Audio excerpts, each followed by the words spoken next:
Hey guys, I am going to show you today how to use our new Zebra phones.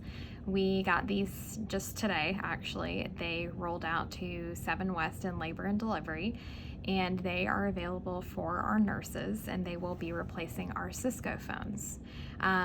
They will eventually have the functionality to be able to scan medicines, scan labs, print lab labels. They're going to be able to do a lot of exciting things. So I hope that you guys find them as neat as I do. And without further ado, I will show you how to use it. So here's your Zebra phone. You can tell it looks just like any smartphone or iPhone. You've got your volume over here. This is how you disconnect the battery. And then you have the power button up here. So to turn it on, you're going to hold down the power button, and mine is already on, so I don't really need to do that. But mine is just asleep. So to wake it up, you just click on the power button really quick. And here is your lock screen. You can tell it's locked because it has the little lock icon. To unlock the phone, you're just going to swipe up. So you can tell here that it only has 5 apps on the home screen. And again, like I was saying, they're going to add more functions as time goes. So be on the lookout for those. Just like any iPhone or Android, you're going to be able to swipe down from the top and get some more functions. This little arrow right here shows you more options. You can turn on a flashlight. You can lock your screen. You can put it on battery saver. The rest of it you really don't need to worry much about. Right here is your phone number, 61319. So when anybody's trying to reach you, they just need to dial that extension. I'm going to start here with Connect Messenger. Of course, Connect Messenger is something that we are all familiar with. This you will be able to log in and use this instead of carrying your personal phone. The only thing that you need to remember to do is log out of it at the end of the day, because if you don't, then somebody else might be able to get into your Connect Messenger. To get back to the home screen, all you got to do is push this circle button right there. You have 2 options for who is on call. You can play around with these as you wish. These are just our people who are on call around the hospital. And then this right here is QGenda. QGenda is the new way for physicians to keep up with who is on call for different services. So this is kind of new to you guys, I'm sure. And you just play around with this.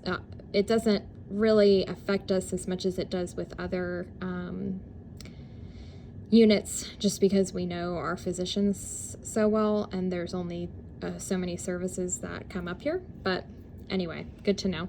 And then back to the home screen. Paging is the same paging system that we have always used, so this will look very familiar to you.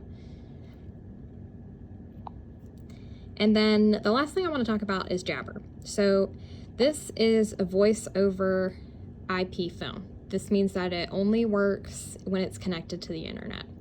You know that you're connected to the internet right here, this little green indicator light.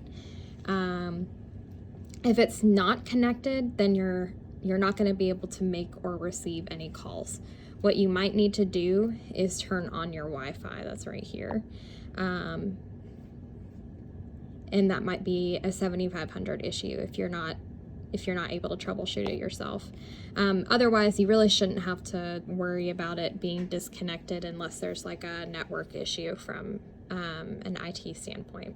So anyway, to make a call, you're going to go to calls, and then here's my call log right here. You're going to click on this blue icon, and it's going to bring you to the keypad. So you can dial any extension. You don't have to dial the full number. Unless you're dialing out, then you need to dial the 9 plus the area code, just like you always would do. The only thing that I really want to say about Jabber is because it's a voice over IP phone, it's logged in to a user. So you are not the user. The phone is the user. This is not tied to you at all, Jabber. So you don't have to worry about signing out at the end of the day, because if you do, the next person isn't gonna be able to place or receive any phone calls. So you don't ever have to sign out of Jabber. It should always be signed in.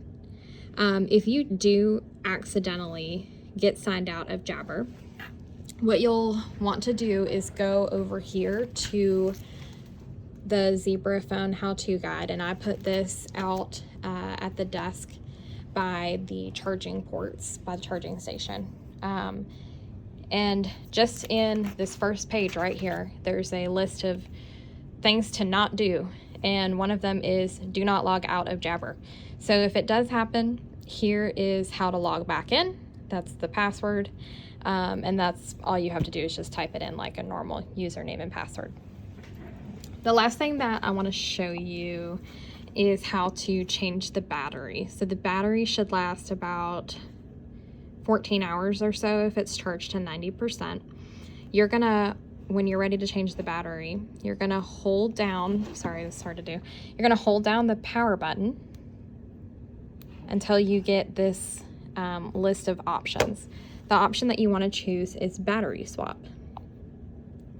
Then you'll get this screen. Whenever you're ready, you're going to say proceed with battery swap, and it'll go ahead and let you swap the battery out.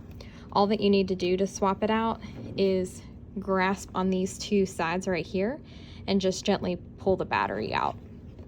You'll replace it with a battery from the charging station, which is on 7 West and in L&D.